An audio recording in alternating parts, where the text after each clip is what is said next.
Yesterday's meeting of sumo coaches was opened with a teeth-gritting apology from coach Miyagino for the Hokuseiho affair.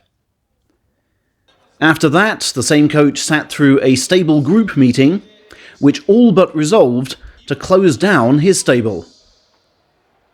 As expected, coach Oshima fought for him, then told reporters, "We're talking about the futures of talented kids here. We've got to get this right." As expected, coach Asakayama was more lukewarm, merely saying, "Nothing's been settled. We'll talk about this during the tournament, several more times if necessary." Interim leader coach Tamagaki said of his Miyagino charges, "I repeat, they are a good bunch. I'd like to think there could be some way of keeping them in their current setting rather than turfing them out onto the street." He's urged them to fight their best for now on the Osaka dohyo, but admits to motivation issues and hints that some Miyagino men may quit. Other coaches, we understand, are open to the idea of moving all Miyagino men to another stable. The problem is, it is hard to see which building has room for 20 extra wrestlers and staff. In a frantic attempt to switch people's attentions back onto the meat at hand, the judging division have flung together a host of attractive matchups for the Osaka opening. Atami Fuji Kotonowaka, Takakeisho Asanoyama, and Uda Hoshoryu are on the top flight card for day 1, along with Hakuho Kitaharima in Division 2. The second day is window-dressed with Gonoyama Onosato, Tobizaru Midori Fuji, Kirishima Atami Fuji, Asanoyama Kotonowaka, and Teruno Fuji Uda. Speaking after the ring cleansing event today, tournament manager coach Isenomi described the points of appeal like so. "We have a new Ozeki to cheer, while the local Ozeki is battling hard to save his rank. And our defending champion Teruno Fuji is still going strong and not ready to cede top billing yet."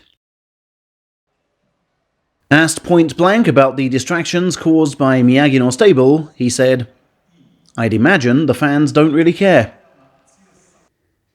And while his words may sound inflammatory, they also seem to be true.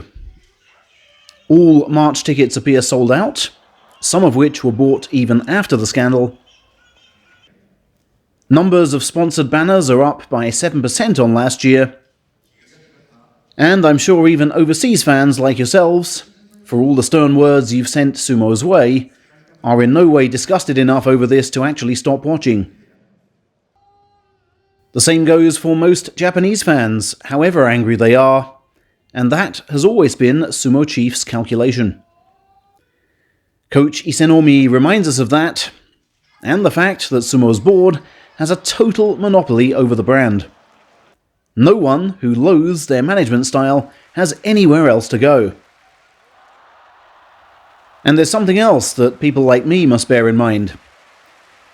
If we shun every Japanese of sumo manager age based on how they speak to or treat their juniors, and especially their subcontractors, we'd have very little business left. As for the actual tournament then, Enho may not be back this time, but another long-term absentee is. Thrust dispenser Tojimaru returns for the first time since July of last year. He had a double knee operation last August 29th, started walking again last October, and has mainly focused on squats and leg strength in the intervening months. He resumed practice bouts a few weeks ago, and now bids to start anew in Division 5. As do fellow prolonged absentees Hayate Fuji, an ex-high school yokozuna, and multiple lower-tier champion Hatooka. Miyagino Stable's Kiho, by the way, has announced he'll be out again and set to come back in May. Tochimaru's colleague Aoyama is on the first day fixture card, but with obvious ACL issues. If he fights, I can't see him winning too much. Finally, to remind us of face value happier times, let's relive Osaka 2022, when Takayasu once again set the pace, slipping Hoshoryu's bear hug for a jaw-dropping 10-0.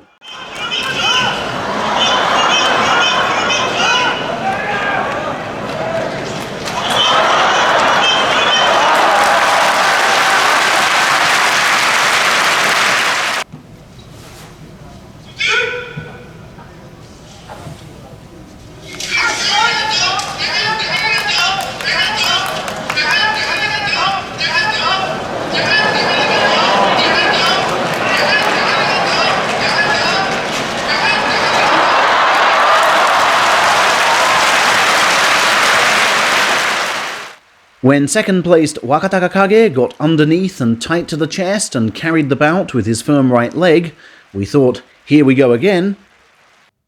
But Takakage would squander joint first against this famous uni senior, and Takayasu would thus lead again at the close of day 13.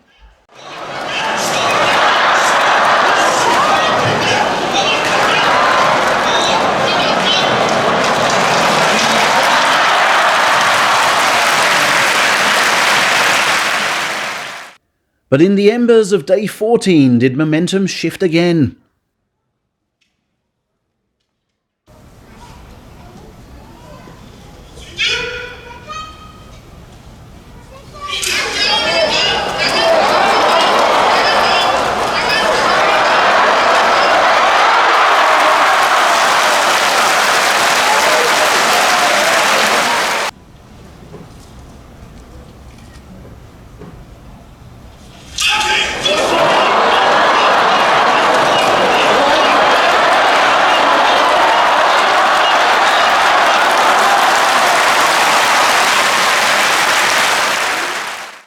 Takakage claiming joint first again with this key win over Takakeisho.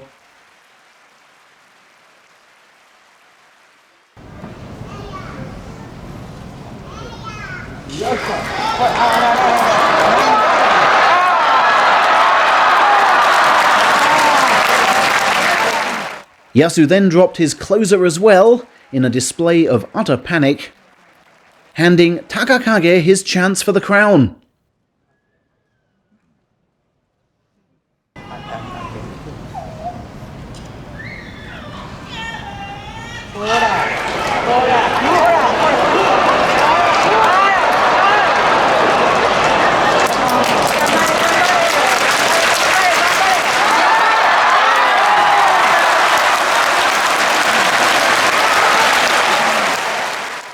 Which slipped through his fingers also.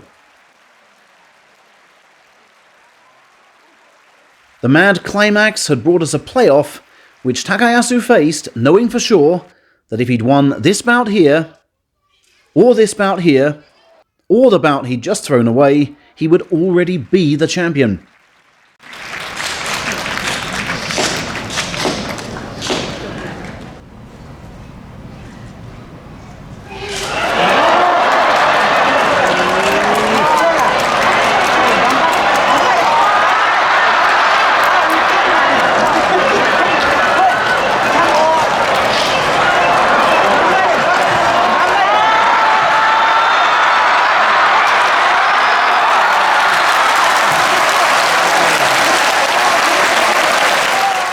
And the millstone around his neck ensured he was weighed down from start to finish.